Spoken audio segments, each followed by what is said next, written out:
چہرہ کالا سیاہ ہے، لوگ کیا کہیں گے کہ اس کا والد کیا گناہ کرتا تھا کہ اس کی بدعمالیوں کی بدولت رب نے چہرہ کالا کر دیا. نہ بتاؤں تو کیا کروں. نوجوان کہتا ہے کہ اللہ والے میں اسی سارا دن میں نے یہی پریشانی میں گزارا، میں روتا رہا لوگوں کو ابھی تک بتلایا کوئی نہیں. روتے روتے بیٹھ کر میں نے ٹیک جو لگائی، مجھے نیند آئی. مجھے جب نیند میرے اوپر طاری ہوئی، اللہ کی شان ہے، میں نے کیا دیکھا، میرا والد جنازہ پڑا ہے، چہرے پہ چادر ڈالی ہوئی ہے.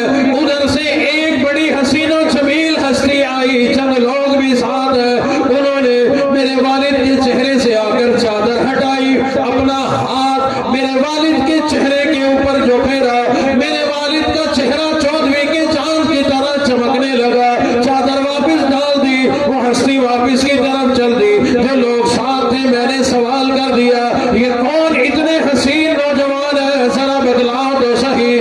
لوگوں نے کہا یہ میرے اور تیرے نبی امام الانبیاء کی ذات اقدس ہے.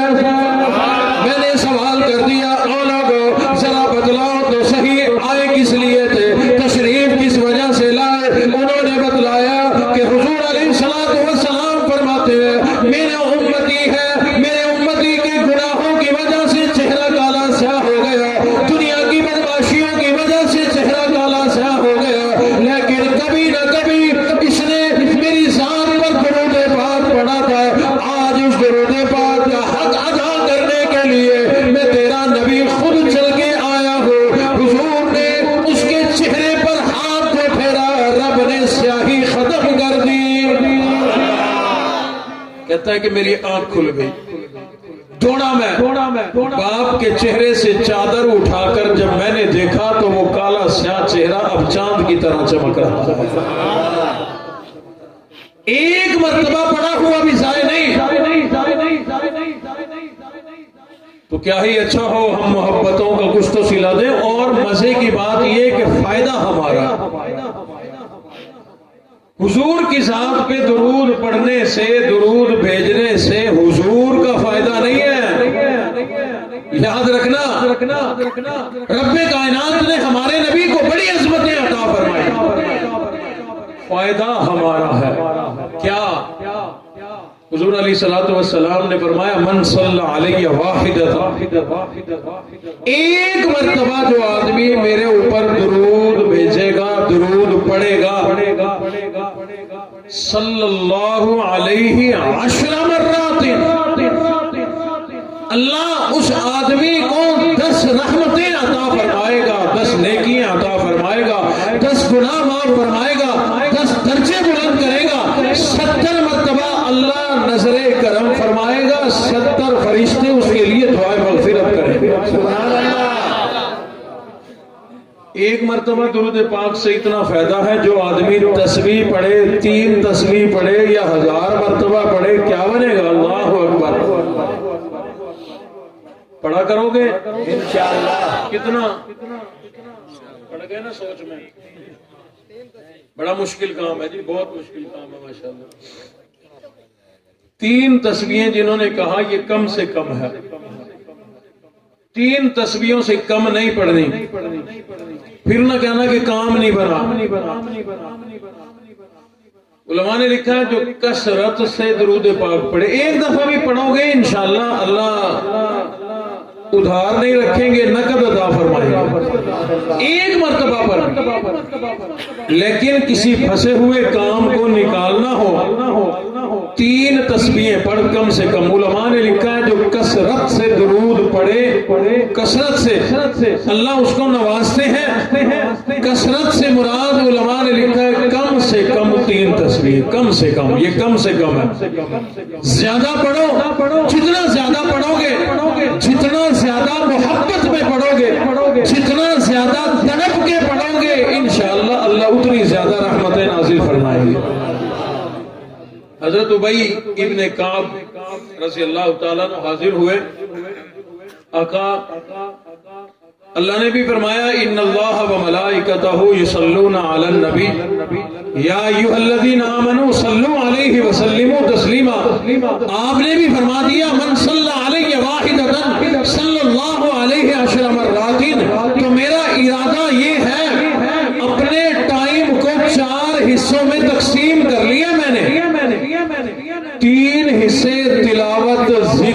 عبادات کروں گا، ایک حصے درود پڑھوں گا، کافی ہے۔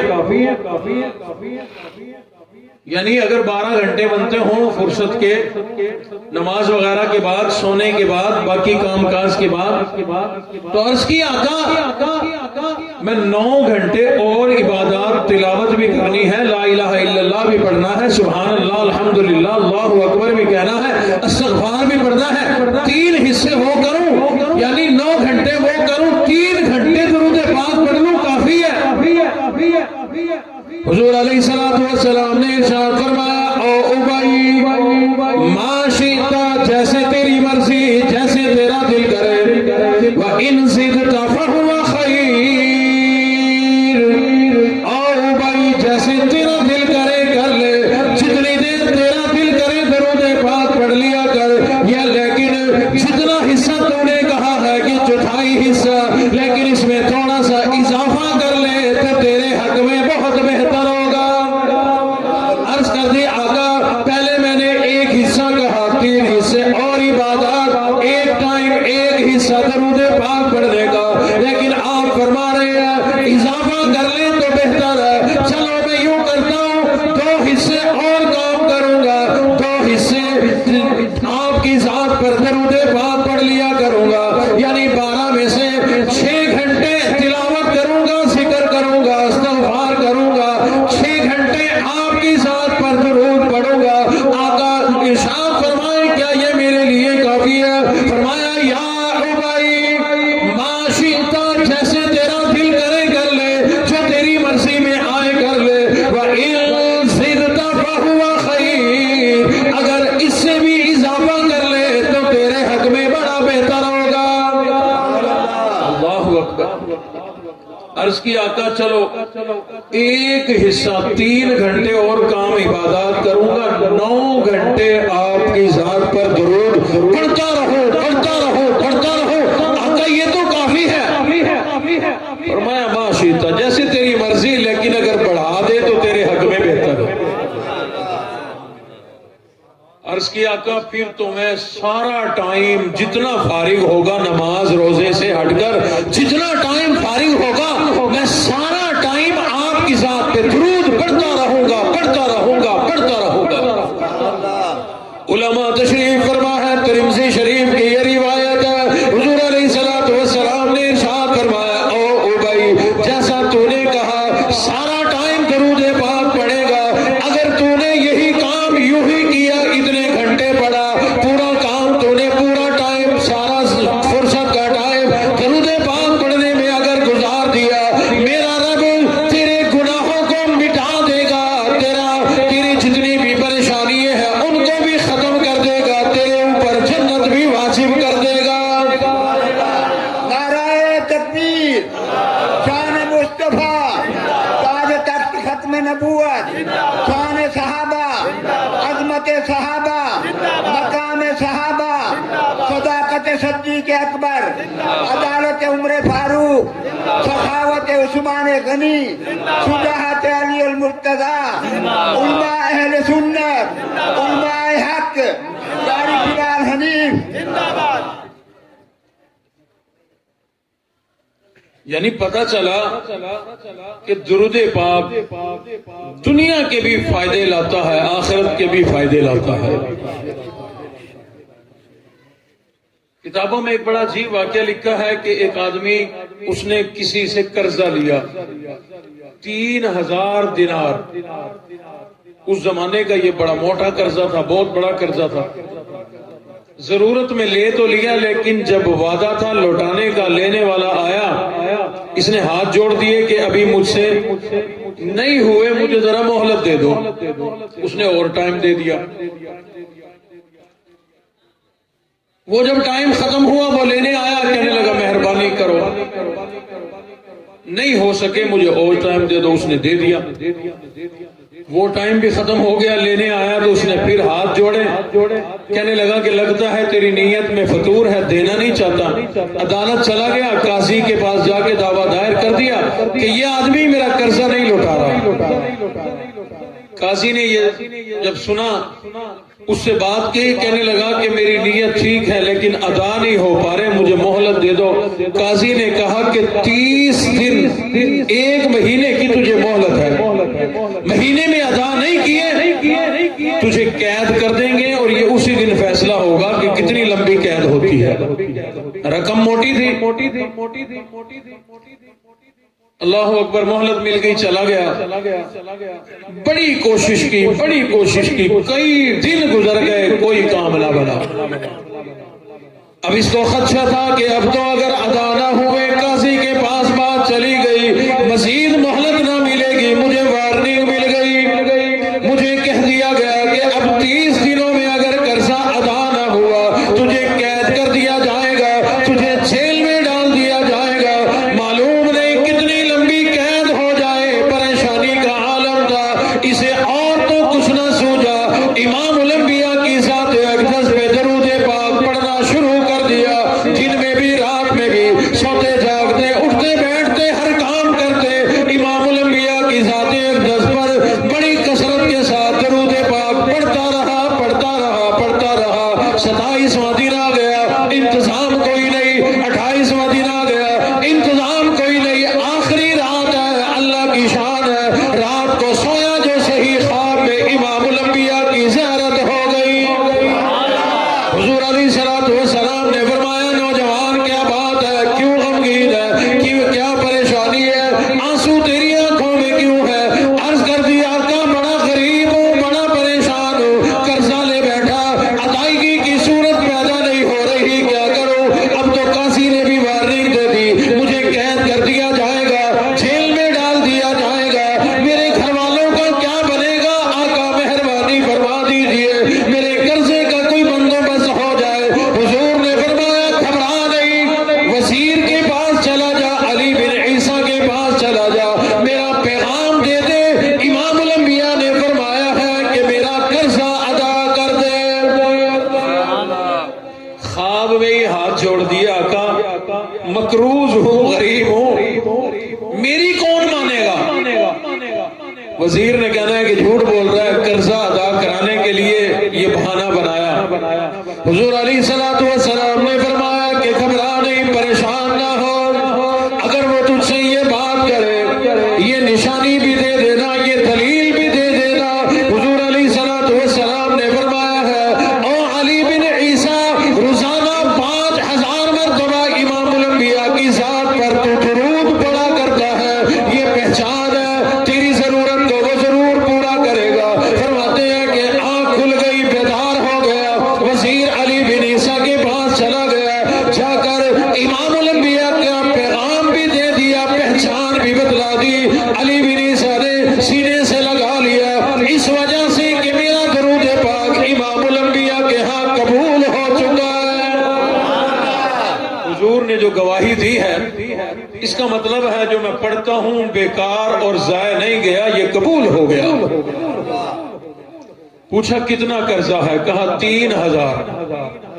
3000 دے دیے کہ جاؤ اس سے اپنا قرضہ ادا کرو، لیکن ساتھ میں انعام کے طور پر، ہدیے کے طور پر یہ 6000 لے جاؤ، آج کے بعد تجھے پریشانی نہ ہو، جا کر کوئی کاروبار کرو۔ 6000 اور 3000، 9000 لے کر کے یہ چلا، کیونکہ اس دن تو آخری پیشی تھی، اس کے بعد تو قید تھی۔ قاضی کے پاس جا کر جب حاضر ہوا، قاضی کو پتا تھا جب اتنا مہلت ملی، انتظام نہیں ہوا، آج کہاں سے کرے گا، وہ بڑے غصے میں تھا۔ غصے سے پوچھا، ہاں جی کوئی انتظام ہوا؟ 3000 دینار کی تھیلی پیش کر دی کہ گنتی کر لیں۔ گنے پورے تھے۔ قاضی نے کہا تیرے پاس کہاں سے آ گئے؟ تجھے 1 دفعہ 2 دفعہ 3 دفعہ وہ مہلت دے چکا، 1 دفعہ میں نے دی۔ یا تو تیرے ذہن میں کوئی بےمانی تھی، اب قید کے ڈر کی وجہ سے تو نے پیسے دے دیے، یا بتا کہاں سے لایا؟ اس نے اپنا سارا واقعہ پیش کر دیا، میرے پلے کچھ نہیں تھا، میں غریب آدمی، میں محتاج آدمی، میں کچھ بھی کر نہیں سکتا تھا، ادھر قید کا خطرہ تھا، ادھر جیل کا ڈر مجھے لگا ہوا تھا، میں نے درود پاک پڑھنا شروع کر دیا،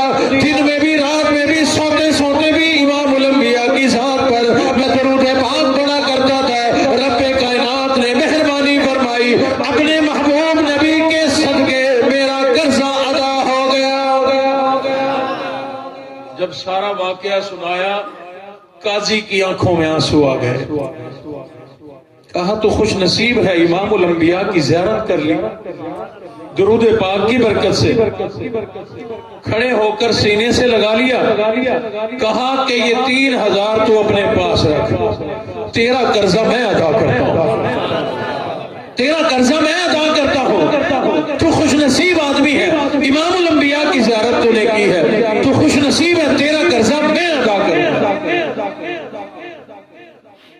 جس نے قرضہ لینا تھا اس کو قاضی نے اپنی طرف سے گن کے پیسے دیے کہ لو اس کا قرضہ میں ادا کرتا ہوں۔ وہ کہنے لگا قاضی صاحب آپ امام الانبیاء کے اکیلے امتی ہیں، کیا میں امتی نہیں؟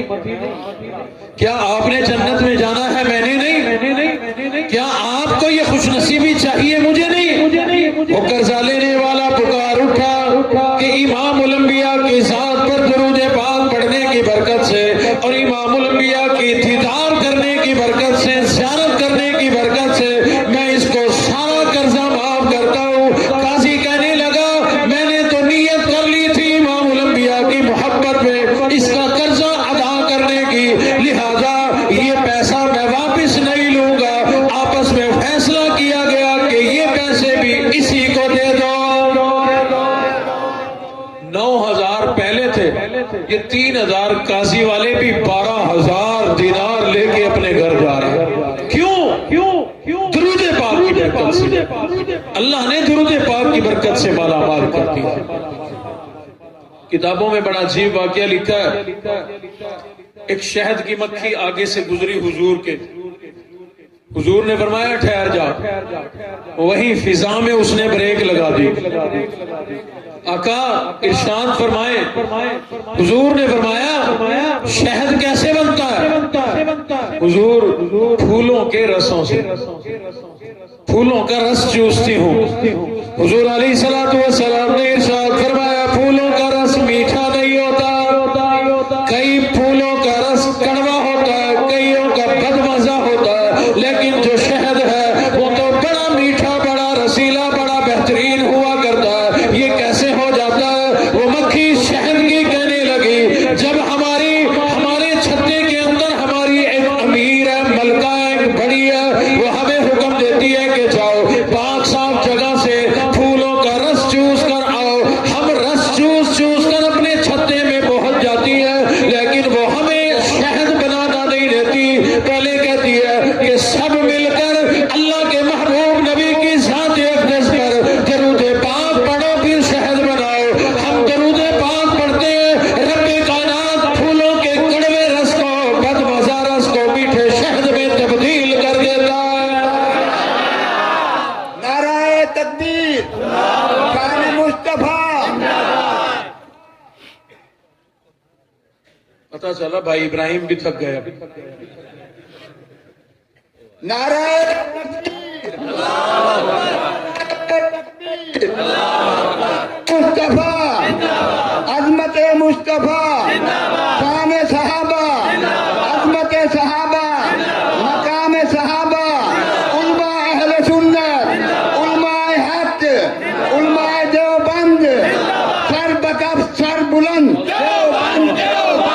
سر بکف سر بلند، قاری محمد بلال حنیف، نعرہ تکبیر۔ بھائی ابراہیم نہیں تھکے، وہ سپیکر تھکا ہوا ہے۔ اللہ تعالیٰ ان کے عمر میں صحت میں برکتیں عطا فرمائے۔ ان کے لیے سب حضرات دعا بھی کریں گے، کچھ پریشانی ہے اللہ اس پریشانی کو بھی دور فرمائے، ان کے بچوں کو نیک بنائے اور ان کے اللہ تعالیٰ کوئی نیک صالح رشتے عطا فرمائے۔ بھائی دیکھ لو اتنا بڑا مجمع امین کا ہے، انشاءاللہ اسی سال میں ہو جائے گا، انشاءاللہ 2021 میں ہو جائیں گے رشتے انشاءاللہ۔ اللہ آپ کی زندگی رکھے، سلامت رکھے۔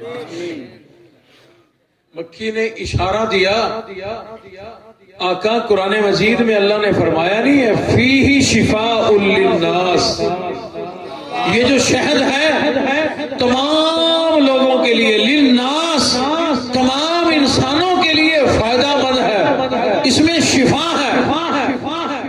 اللہ نے شفا اسی لیے رکھی ہے کہ یہ ایسی فیکٹری کے پروسیس سے گزر کے آتا ہے کہ شہد کے اندر کوئی نقصان ہے ہی کوئی نہیں. درود پاک کے ذریعے جو میٹھا ہوتا ہو.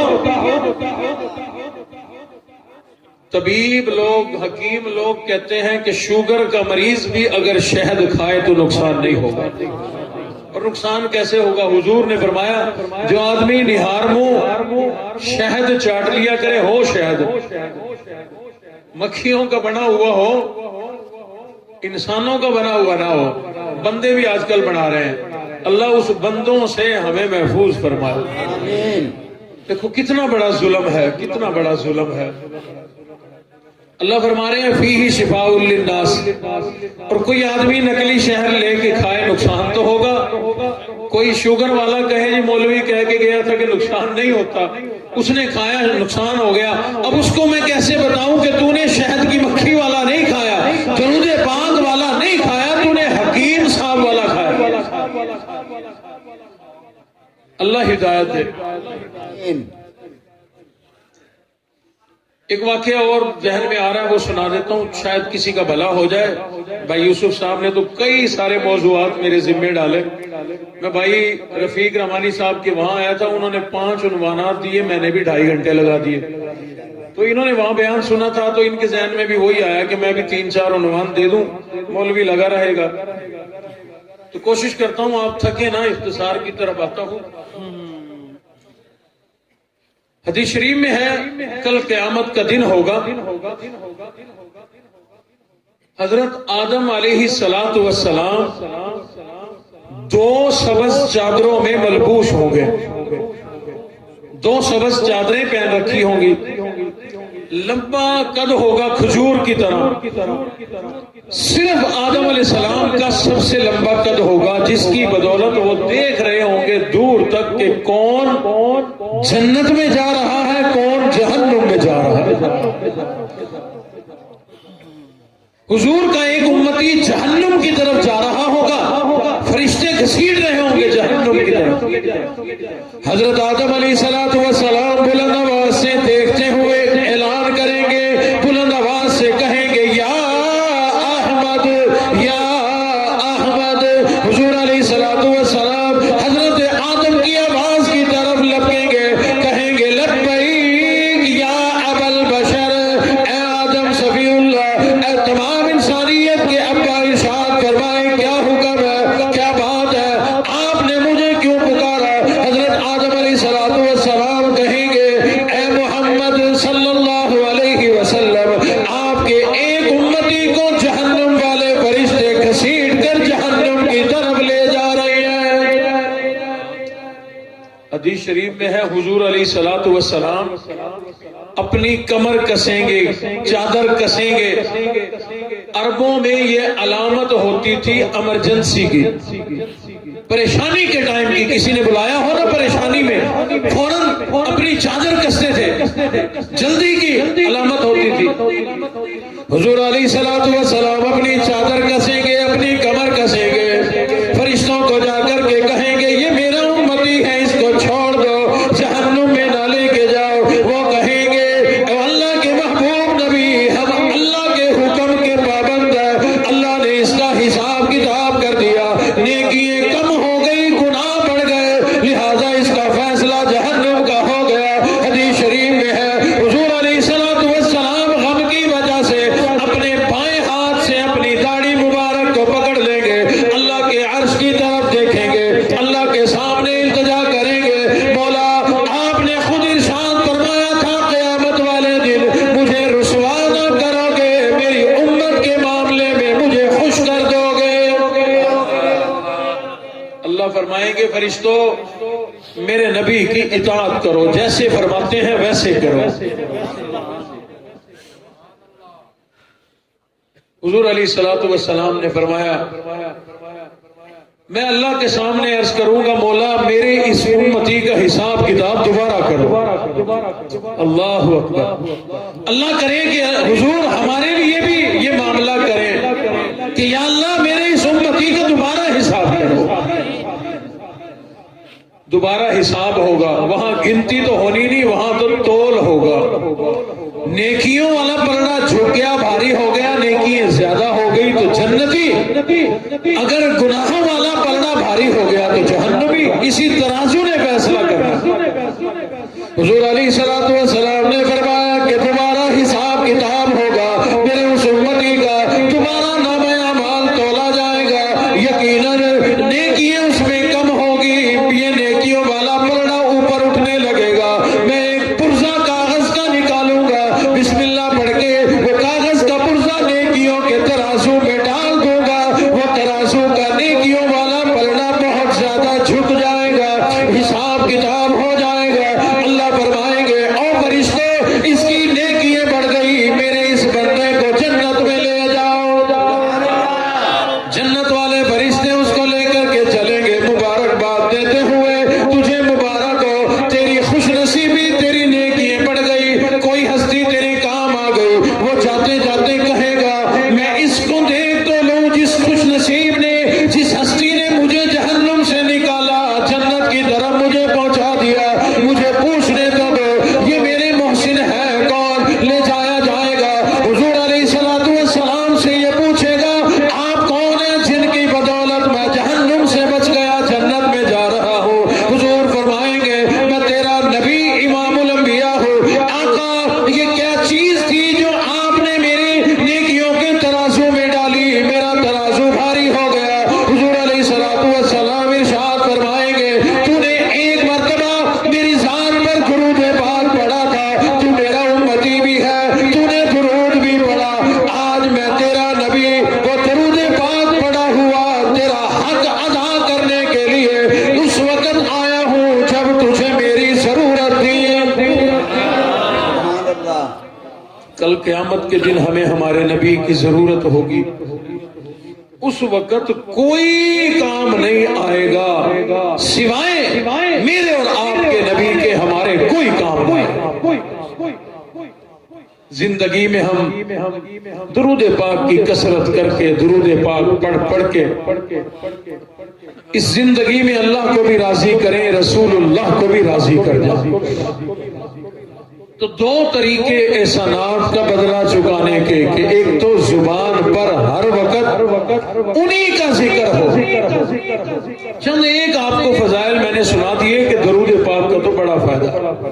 حضرت ابو بکر صدیق فرماتے ہیں جیسے ٹھنڈا پانی سلگتی آگ کو جلدی بجھاتا ہے نا، ٹھنڈا پانی آگ کو جلدی بجھاتا ہے، درود پاک کثرت سے پڑھنا اس سے بھی جلدی گناہوں کو مٹا دیتا ہے۔ حضور نے فرمایا کل قیامت والے دن جو یہ چاہتا ہو کہ جس کی نیکیاں بہت بڑے ترازو میں تلیں، فرمایا جتنا زیادہ درود پاک پڑے گا اتنا زیادہ بڑا تمہارا ترازو لگے گا۔ فرمایا جو چاہتا ہو کل قیامت والے دن اللہ کے عرش کا سایہ ملے، درود پاک پڑھا کر اللہ کے عرش کا سایہ ملے گا۔ جو چاہتا ہو کل قیامت کے دن سخت بھوک اور پیاس کے عالم میں کھانا مل جائے، پینا مل جائے، فرمایا درود پاک پڑھا کر اللہ عرش کا سایہ بھی دیں گے، کھانا بھی دیں گے، پینا بھی دیں گے، دسترخوان لگا دیں گے تیرے لیے۔ احسانات چکانے کا ایک طریقہ تو یہ کہ ہماری زبان پر ہر وقت انہی کا ذکر خیر ہو درود پاک کی صورت میں، اور دوسرا طریقہ یہ کہ ہم حضور کے رنگ میں رنگے جائیں، اطاعت کریں، فرما برداری کریں، سنتوں پر عمل کریں، طریقوں جیسے اپنے طریقے بنائیں۔ صحابہ اکرام کی جماعت کو رب کائنات نے اس قدر جو عظمتیں فضیلتیں عطا فرمائی، اور وجوہات بھی ہے لیکن سر فہرست ایک وجہ ہے، تمام صحابہ اکرام کی جماعت نے اپنی زندگی کو امام الانبیاء کی زندگی جیسا بنانے کی ہر ممکن کوشش کی۔ رب کائنات نے اس کوشش کو قبول فرمایا، دنیا میں ہی جنت کا ٹکٹ عطا فرما دیا، لیکن